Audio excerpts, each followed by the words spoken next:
Amén, amén. Cierra sus ojos y vamos a orar. Señor, te doy gracias por esta palabra que tú ya preparaste para nosotros. Una palabra poderosa y llena de tu gloria, Señor. Te bendecimos, Señor, Dios, y te agradecemos, Señor, por tanta bondad, Señor, en nuestra vida. En el nombre de Jesús. Amén, Señor. Amén. Dame la palabra, Señor. Gracias, Jesús. Amén. El día de hoy nos vamos a gozar porque voy a hablar acerca de la segunda venida de Cristo, acerca de la esperanza que tenemos nosotros como cristianos. ¿Saben por qué? Porque Cristo viene. ¿Cuántos dicen amén? ¿Cuántos están listos? Cristo viene por su iglesia.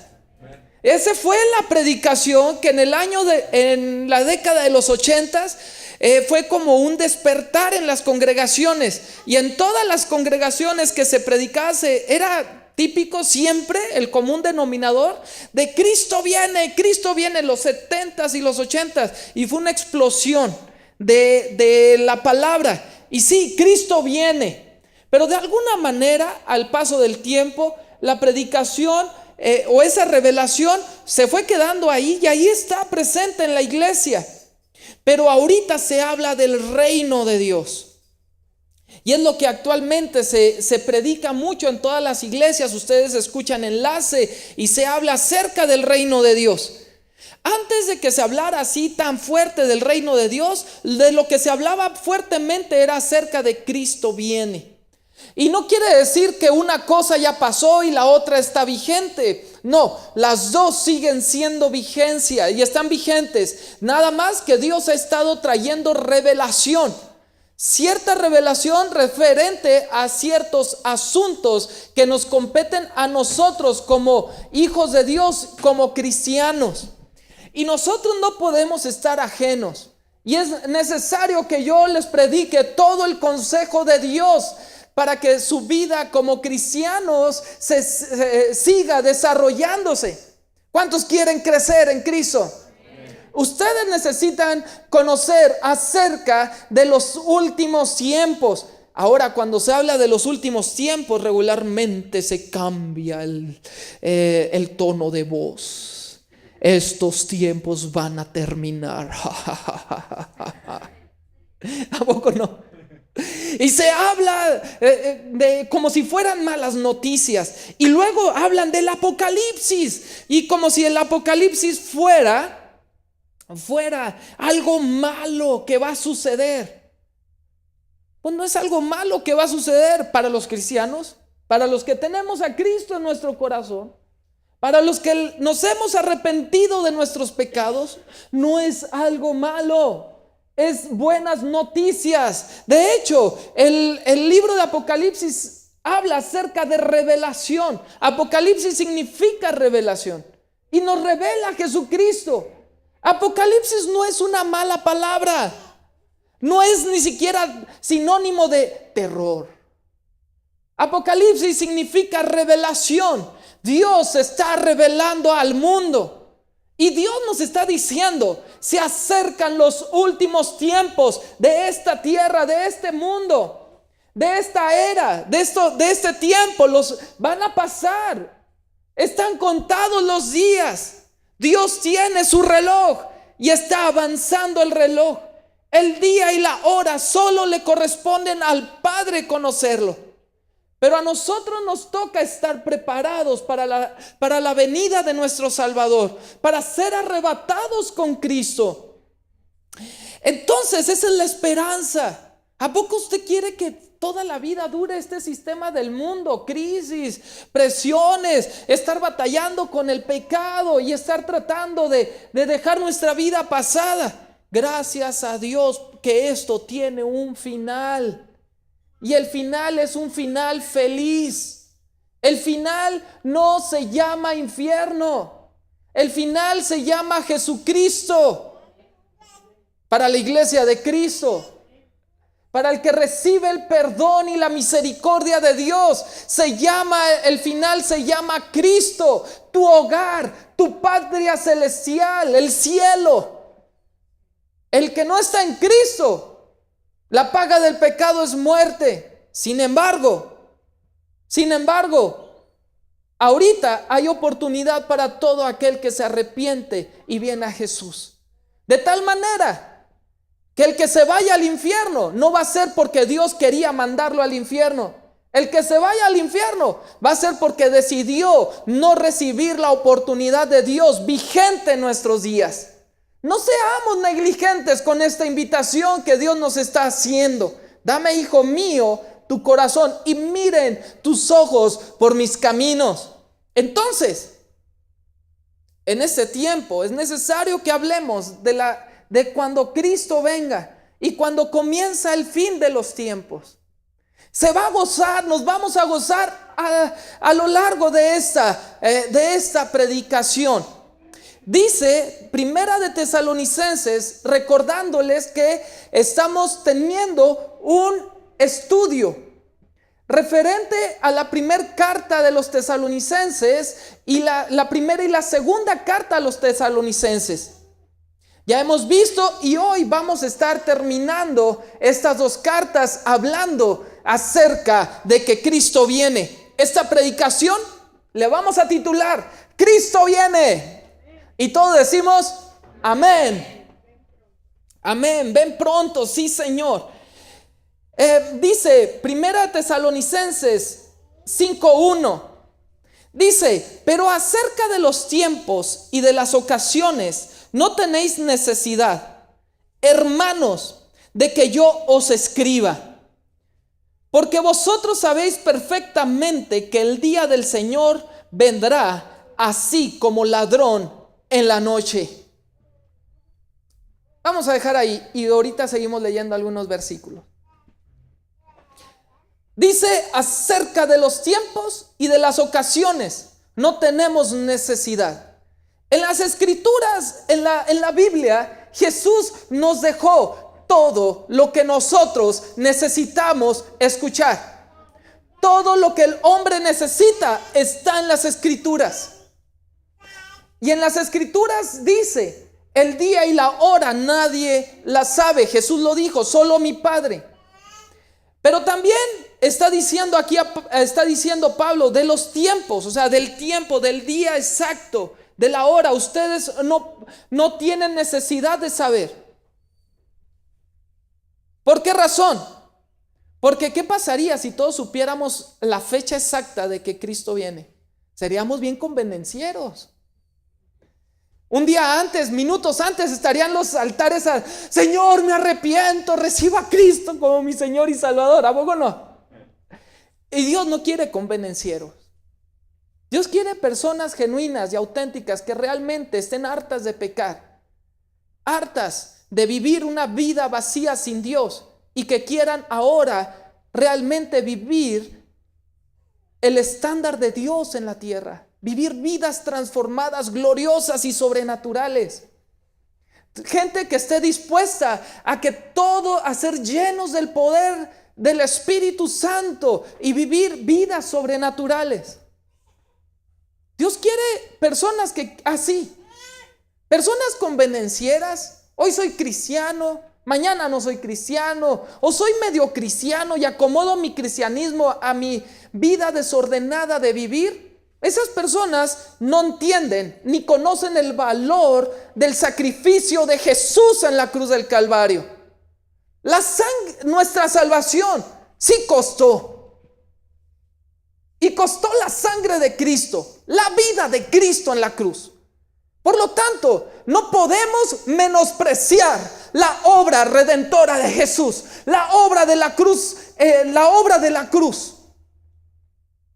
Y no podemos rebajar el evangelio a nuestras vidas cómodas y desordenadas en ocasiones que algunos puedan vivir.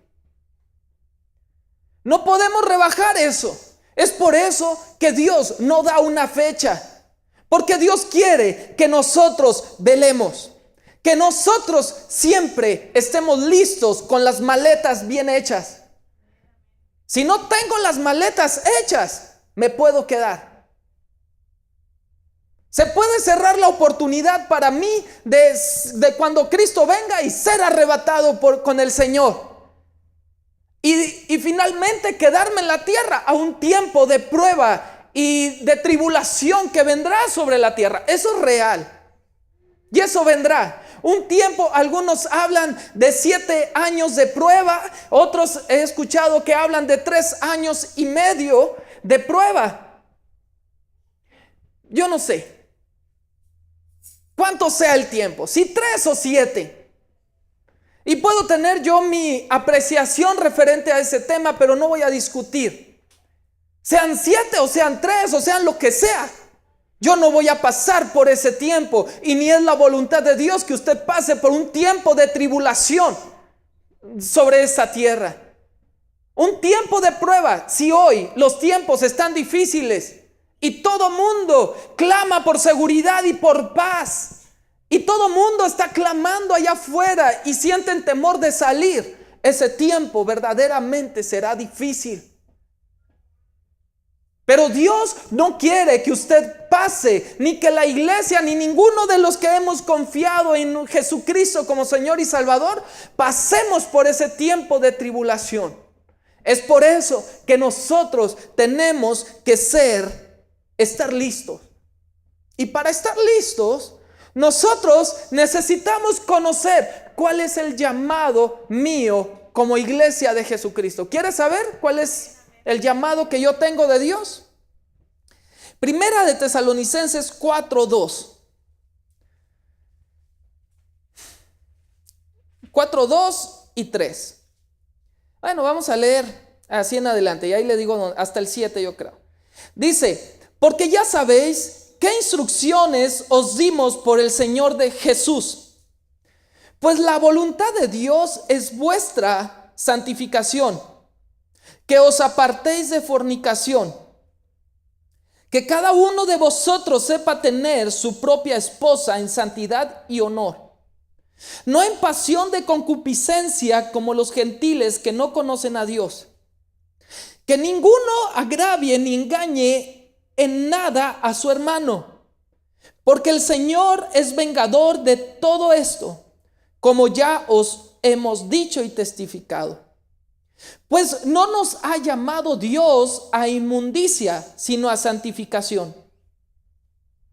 Así que el que desecha esto, no desecha a hombre, sino a Dios, que también nos dio su Espíritu Santo. ¡Qué gloriosa palabra! Porque nos ubica como cristianos.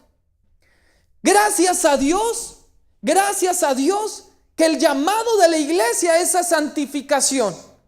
Y santificación es la palabra hagiasmos, que significa purificación, o igual santificación. Es un proceso, santificación es algo que Dios está haciendo constantemente y se llama un proceso de purificación. Si usted ya recibió a Jesús en su corazón, entienda esto, que la obra de Dios en la tierra no terminó con usted al momento que se arrepintió usted de sus pecados y recibió a Jesús como Señor y Salvador de su vida. Ahí solo fue el comienzo de la vida gloriosa de Jesús. Jesús murió en la cruz, no solo para que usted vaya al cielo. Perdón, todo el mundo volteó así asustado. ¿Qué está predicando? Pero Jesús murió por nosotros, y la obra de la cruz no solo corresponde a nuestro estatus en cuanto a que en mi condición como hombre, si me muero voy al cielo, al futuro, sino que también la obra de Jesús es para el presente y presente continuo en nuestras vidas. Jesús nos llama a que tengamos una vida nueva, a que dejes de tener pensamientos que no honran a Dios, sentimientos que no honran a Dios, que haya transformación de la personalidad, que seas una persona que refleje la gloria de Jesús. Eso es el llamado a la iglesia. No podemos rebajar el evangelio de Jesús, ni acomodar a Dios a nuestra comodidad. y tener la manga ancha y decir: Dios, si tú ya recibiste a Jesús, tú puedes hacer lo que tú quieras. Porque ese no es el llamado de Dios. El llamado de Dios es, fíjense, qué convenencieros somos los seres humanos. Creemos que Jesús nos libra del infierno. ¿Y por qué no creer que Jesús nos puede transformar hoy? Nos conviene. Lo que nos conviene. Tomamos del evangelio lo que nos conviene. Sí, nadie quiere ir al infierno. ¿Quién quiere ir al infierno? Nadie. Pero nos conviene vivir nuestras vidas llenas de carnalidad y deleite terrenal en la tierra. Porque nos gustan hábitos, porque hay pecados que nos agradan. Y no queremos dejar nuestra vida pasada. Y Dios nos llama a que dejemos nuestra vida pasada. ¿Por qué? Porque la vida pasada era un trapo de inmundicia. Y hoy Dios te ha vestido con una vestidura real, con vestidura de rey y sacerdote. Por lo tanto, no puedo vivir como un mendigo en la tierra espiritualmente. Yo he sido llamado a vivir como rey y sacerdote en esta tierra. Gloria a Dios, porque mi llamado es a santificación. Y fíjese lo que dice: así que el que desecha esto, no desecha a hombre, sino a Dios. El que desecha el llamado de Dios, que es la santificación, no está desechando una ordenanza de hombre. Está desechando a Dios. Cuidado. Porque si estoy desechando a Dios es porque un día lo tuve. Si un día yo puedo estar un día en Dios, pero si mis actitudes y mi vida no está siendo cambiada y transformada por Dios, y ya acomodé mi cristianismo a mi conveniencia, estoy desechando a Dios de mi vida. Y no es que Dios te deseche, yo tomo la decisión de no tomar esta palabra. Porque dice: así que el que desecha esto, no desecha a hombres, sino a Dios, que también nos dio a su Espíritu Santo. ¿Sabe por qué? Somos la obra de Dios. ¿Cuántos dicen que la iglesia de Jesucristo somos la obra de Dios? Amén. Por gracia sois salvos por medio de la fe, no por obras, para que nadie se gloríe. Gloria a Dios. Eso es cierto. Por la obra de Jesús yo soy salvo. Pero una vez salvo, dice la palabra que soy llamado a buenas obras, las cuales Dios ya preparó de antemano para que anduviésemos en ellas. ¿Ok? Pero ¿cómo es que voy a andar en esas obras? Bueno, hay que entender que la obra es del Espíritu Santo. Por gracia yo recibí la salvación, pero no solo la salvación yo la recibí. El regalo de la gracia es más grande aún. La parte de la salvación en cuanto al perdón de mis pecados, que es glorioso, en cuanto a que un día voy a ir al cielo y se terminó la condenación en mi vida, gloria a Dios. Pero también Dios me permite que ahora en Cristo yo pueda ser lleno del Espíritu Santo, pueda tener comunión con el Dios Santo. Y si soy lleno del Espíritu Santo y busco una llenura del Espíritu Santo continua en mi vida, y si estoy lleno del Espíritu Santo, entonces mi vida va a ser santa. Por la santidad de Dios en mi vida es que yo soy santo. Tenemos que buscar una llenura del Espíritu de Dios continua. Buscar la llenura del Espíritu. No quiere decir solo que un día yo hable en lenguas y ya soy lleno del Espíritu para toda la vida. Tengo continuamente que buscar esa llenura del Espíritu de Dios. Todos los días de nuestra vida tenemos que buscar esa llenura del Espíritu Santo, porque los cielos están abiertos. Y esa llenura del Espíritu Santo la obtengo, como dice en Hebreos, puestos los ojos en Jesús, el autor y consumador de la fe. Pero hay ocasiones que nos perdemos el privilegio de ser llenos del Espíritu Santo porque tenemos nuestros ojos en todo menos en Jesús. ¿Por qué digo eso? Pues simplemente batallamos para leer la Biblia.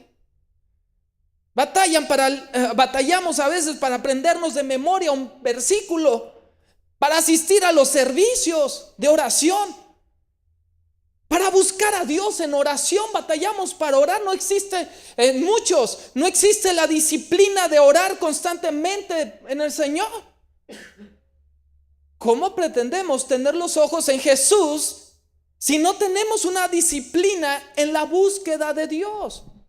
De tal manera que si no tengo los ojos puestos en Jesús, entonces mis ojos vuelven a tener los ojos en la tierra.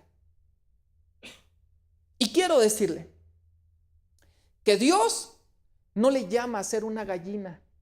Las gallinas nomás comen de la tierra y nomás hacen mucho ruido. Y de todo alegan. Y para todo tienen excusa. Pero viven comiendo gusanos de la tierra, porque eso es lo único que el mundo da. Sin embargo, el que está en Cristo es nueva criatura. Hay una nueva naturaleza, y esa nueva naturaleza es la de un águila. Tú fuiste para volar en las alturas. Fuiste creado en Dios para buenas obras, para vivir en las alturas, para volar alto y volar en el viento de la unción del Espíritu Santo.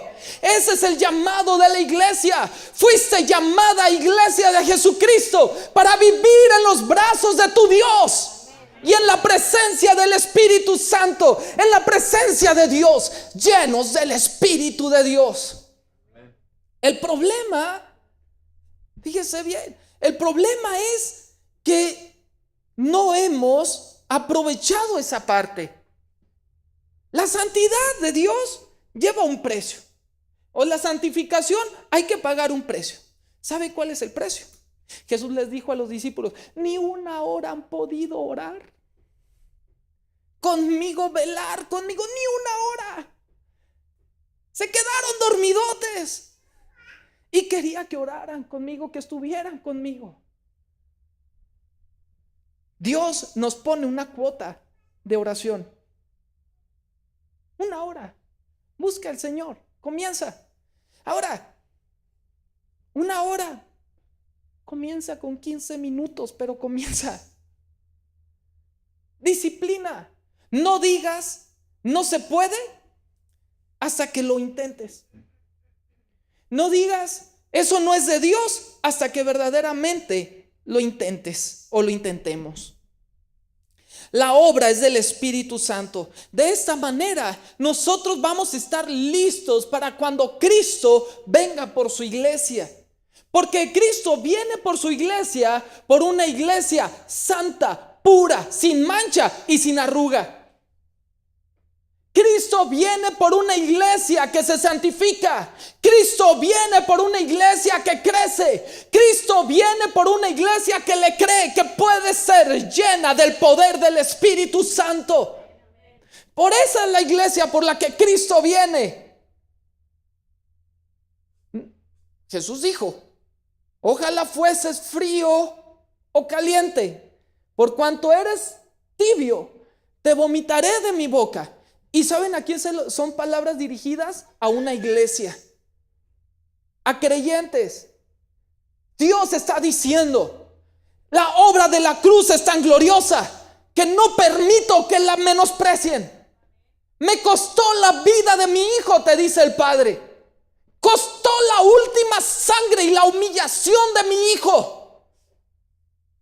para que tú tengas el poder, para que tú tengas los cielos abiertos y para que finalmente se produzca un cambio en tu vida y vivas una vida sobrenatural en la tierra. Porque la vida de santidad es una vida sobrenatural. Si la tratas de vivir con tus fuerzas, no puedes. Si tratas de ser cristiano sin tener intimidad con Dios, no puedes. Si vivo una vida cristiana sin ser lleno del Espíritu Santo, imposible. Es más, es la vida más pesada, aburrida. No se puede. Entonces, esta predicación la voy a dejar en dos partes.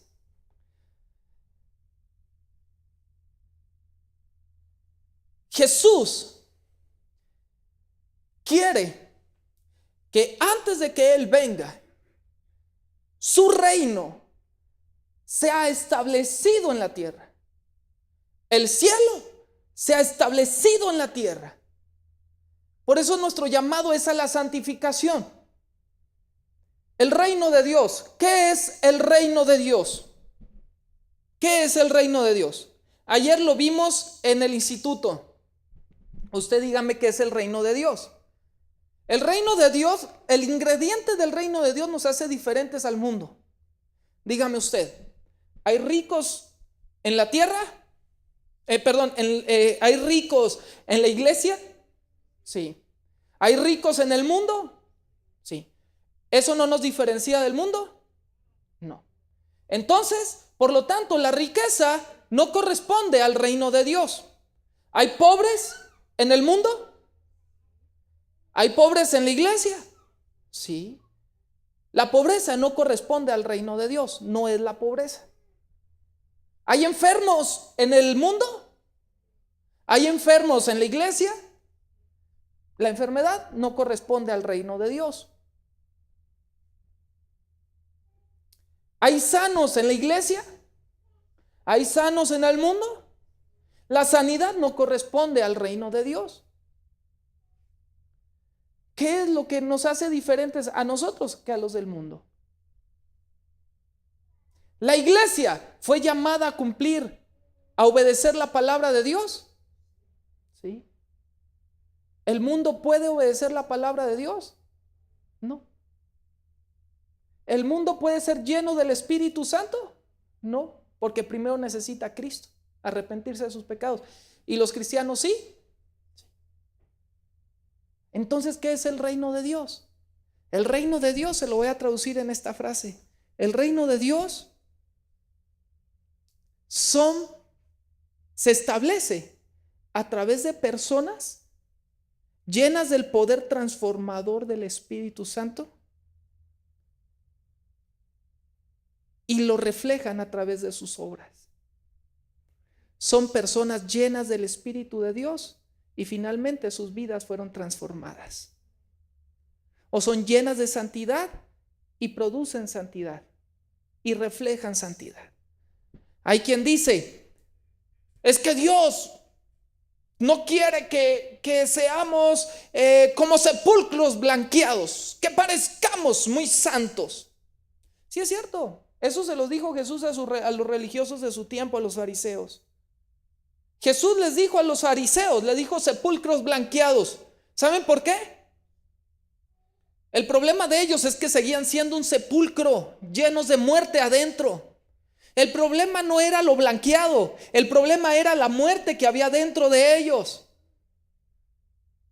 Ahora Jesús a los cristianos nos dice, a los hijos de Dios, a los que nos hemos arrepentido de nuestros pecados, aquellos que tenemos a Cristo en nuestra vida, en nuestro corazón, aquellos que tenemos vida y no muerte en nuestra vida, nos dice que nos santifiquemos. Por lo tanto, no somos sepulcros blanqueados. Lo de adentro se expresa. Por eso Jesús dijo, de su interior correrán ríos de agua viva. Desde nuestro interior hacia afuera corren los ríos de agua viva que deben de inundar esta tierra. Entonces, Para la segunda venida de Cristo, nosotros tenemos que estar preparados. ¿Cómo? Teniendo intimidad con Dios, estando llenos del Espíritu Santo, llenos del aceite que mantiene mi llama ardiendo, la llama de amor y de pasión por el Señor ardiendo. Si yo descuido la llenura del Espíritu Santo, descuido mi vida espiritual. Y si descuido mi vida espiritual, finalmente estoy desechando la obra transformadora del Espíritu de Dios en mi vida. Suena fuerte, fuerte. Pero ¿sabe una cosa, hermano? No es que Dios nos esté regañando ahorita, porque no es una palabra de regaño. Es una palabra de ánimo. Es una palabra para decirte: yo no te llamé a inmundicia, te llamé a santificación. Es para decirte: tu vida va a ser transformada. Aquello que tanto odias, aquello que no has podido dejar, hay poder suficiente en la cruz del Calvario. Hay poder suficiente en Cristo Jesús para que tú puedas cambiar. Jesús dijo: venga tu reino, hágase tu voluntad, así en el cielo como en la tierra. Antes de la segunda venida de Cristo, la oración de Jesús tendrá un cumplimiento pleno en la iglesia. Viene antes de la segunda venida de Cristo, antes del arrebatamiento, viene un avivamiento, viene un derramar del Espíritu Santo sobre la iglesia poderosa. ¿Por qué? ¿Por qué? ¿Por qué lo digo eso? Porque Jesús viene cuando el reino de los cielos sea establecido en la tierra. Porque cada palabra que Jesús oró se cumplirá. Cada palabra que Jesús oró se cumplirá. Porque Dios responde la oración. ¿Y qué más poderosa que la oración del Hijo de Dios? Las cosas en el mundo van de mal en peor, pero las cosas en la iglesia van de menos a más. Leemos el libro de los Hechos. Leemos el libro de los Hechos. Y es glorioso lo que nosotros vemos. Vemos a Pedro caminar y con sus sombras sanaban enfermos. Y todos decimos: wow, gloria a Dios. Ese fue un derramar del Espíritu Santo poderoso. Pero Dios ha preparado el mejor vino para el final. Acerca del final de la iglesia en la tierra, antes de que Cristo un día vamos a estar cada quien trabajando y de repente ¡pum! Y ya no vamos a estar porque fuimos con el Señor, fuimos arrebatados con Él. Antes de eso, a lo mejor voy a estar en mi trabajo lleno del Espíritu Santo. A lo mejor voy a estar orando por una persona para que Dios le está haciendo crecer el pie porque no tenía una pierna. Cosas gloriosas y sobrenaturales, orando por un ciego y está viendo, haciendo cosas gloriosas. Tal vez en ese momento en la fábrica donde yo esté, yo no sé, el Espíritu Santo, como estoy lleno del Espíritu Santo y la historia en la humanidad está llegando a un clímax. En ese momento me voy a levantar y voy a predicarles a multitudes. Y les hablaré. Y en el momento de que decidan confesar su vida a Jesús, ellos decidirán si reciben a Jesús o no. Pero el mundo verá la gloria de Dios en mi vida, la gloria de Dios en su vida. Y finalmente la iglesia será raptada. El mundo va a un clímax. La iglesia va al clímax de la relación con Dios. Para allá vamos, hermano. No se la pierda. No se la pierda.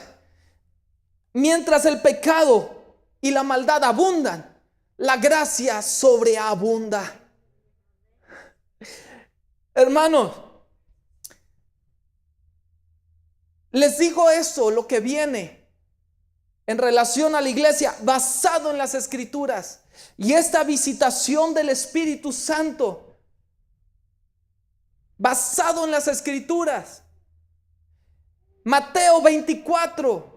Jesús habla de los últimos días y dice que en los últimos días habría guerra, habría hambres, había pestes, destrucción.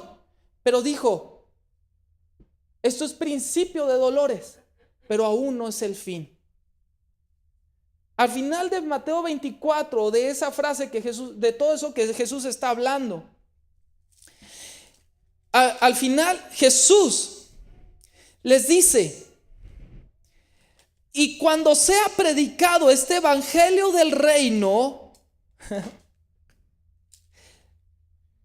entonces vendrá el fin. Fíjense, Jesús, Mateo 24, está diciendo: ¿cuándo va a venir el fin? Dijo en Mateo 24:5: porque vendrán muchos en mi nombre diciendo yo soy el Cristo, y oiréis de guerras y rumores de guerras. Mirad que no os turbéis, porque es necesario que todo esto acontezca, pero aún no es el fin, ¿verdad? Dice, pero aún no es el fin. Muy bien, entonces no es señal del fin, porque aún no es el fin. Y lo dice: porque se levantará nación contra nación y reino contra reino, y habrá pestes y hambres y terremotos en diferentes lugares, y todo esto será principio de dolores. Entonces os entregarán tribulación y os matarán, y seréis aborrecidos de todas las gentes por causa de mi nombre. Muchos tropezarán entonces y se entregarán unos a otros, y unos a otros se aborrecerán, y muchos falsos profetas se levantarán y engañarán a muchos. Y eso lo hemos visto a lo largo de la historia y a lo largo de los tiempos. Y por haberse multiplicado la maldad, el amor de muchos se enfriará. Es cierto, hay muchos que predican un evangelio light. Hay muchos que predican un evangelio tibio: recibe a Cristo y haz lo que quieras. Eso se predica. Pero dice: mas el que persevere hasta el fin. O sea, habla de perseverancia y constancia. Lo que decíamos, constantemente ser llenos del poder de Dios, ser llenos del Espíritu Santo. Y lo dice. Entonces dice, la señal del fin, la señal de ya lo último, la que verdaderamente es la señal. Dice: y será predicado este evangelio del reino en todo el mundo. ¿Qué está diciendo? No dice, Jesús se podía haber quedado nada más con decir el evangelio, sino está diciendo evangelio del reino. ¿Y qué dijimos que es el reino de Dios? El reino de Dios es gobierno de Dios en mi vida. Y si Dios gobierna mi vida, imposible que yo peque. Esto es la santificación en mi vida. Y será predicado este evangelio del reino. Un evangelio que se predica, pero se vive. Un evangelio que se predica con tus actos. Un evangelio que se predica con tus acciones y con tu obrar y con tu hablar, con tu mirar, con tu todo lo que tú eres. Un evangelio que a la gente se le antoja vivir, porque es el cielo el reino de los cielos en la tierra. Esa es la visitación que viene para el mundo antes del fin. La predicación del evangelio del reino. Que lo que predicas lo vives, que lo que lees en las escrituras lo vives. Esto es un evangelio o vidas llenas del poder del Espíritu Santo. En sus vidas, llenos, plenos de Dios, caminando con Dios todos los días, viviendo una vida sobrenatural. La gente nos volteará y dirá: wow, gloriosos, porque verán la gloria de Dios, de tal manera que no habrá uno en la tierra que pueda decir que el evangelio de Dios es mediocre. Ninguno en la tierra podrá señalarnos como decir: el evangelio de Dios no tuvo poder y por lo tanto se conformaron con ir al cielo y ser salvos. Nadie en la tierra podrá decir eso. En la tierra se dirá: wow, verdaderamente existe Dios, porque su vida fue transformada. Era un mentiroso y dejó de ser un mentiroso. Era un tramposo y dejó de ser un tramposo. Se vestía de esta manera y pasó a vestirse y a hacer todo lo en su vida decentemente y en orden. Todo todo. Era un empresario que cometía fraudes. Ya no comete fraudes. Era una persona llena de lascivia, de adulterio, de fornicación. Y ahora sus pensamientos están llenos de Dios. Los pensamientos de Dios están en su vida. Los jóvenes no se avergüenzan del evangelio. Predican en la clase. Dicen que Jesús es verdadero. En las universidades, avivamiento, llenura del Espíritu. Oran unos por otros. Los enfermos están siendo sanados. Gloria a Dios. El reino de los cielos ha venido a esta tierra a través de la iglesia gloriosa de Jesús.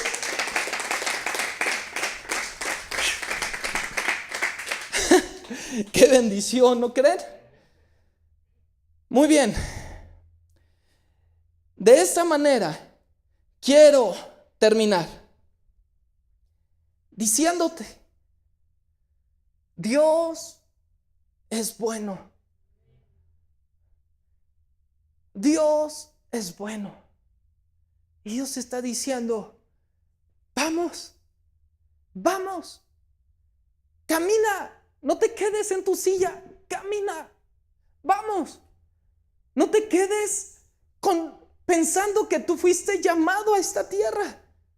Estás en la tierra, estás en el mundo, pero no perteneces al mundo. Tu patria está en el cielo. Tienes naturaleza divina. Eres Cristo, eres cristiano. La naturaleza de Dios está en ti. No te conformes a una vida limitada, mediocre, a una vida llena de falsedad. Te he llamado a una vida gloriosa.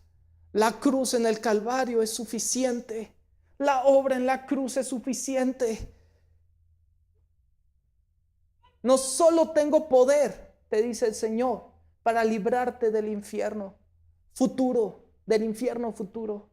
tengo poder para librarte de tu infierno presente, que son tus actitudes, tu manera de actuar, tu manera de ser, eso que te atormenta, eso que aborreces, eso que tú dices: lo aborrezco, sin embargo me deleito en ello. Dice el Señor: dame, hijo mío, tu corazón. Dame tu corazón.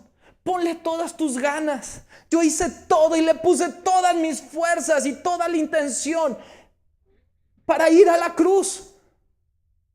Eso es lo que era necesario. Ahora tú haz lo que es necesario. Búscame, disfrútame, búscame, y vas a encontrar tanto amor en mí que cambiaré tu vida. Tú eres la obra de mis manos. No te salgas de mis manos. No te salgas de mi cobertura. Tú eres la obra. Tú eres el barro y yo soy el alfarero. Quédate en mis manos, porque entonces terminaré la obra. No te voy a obligar, te dice el Señor, porque Dios a nadie obliga. Porque Dios quiere que tú lo hagas por amor a Él. Porque la obra de Jesús fue por amor a la cruz. Él fue por amor a la cruz. Dios quiere que ahora tú por amor lo busques a Él. Que hagas todo a un lado y que Él se convierta en tu prioridad número uno. Ese es nuestro Dios. Te invito a que te pongas de pie.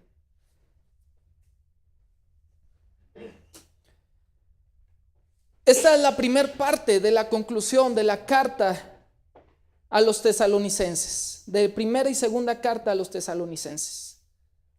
Cristo viene, se llama esta predicación. Cierra tus ojos. Dile a Dios: sí, Señor, ven pronto.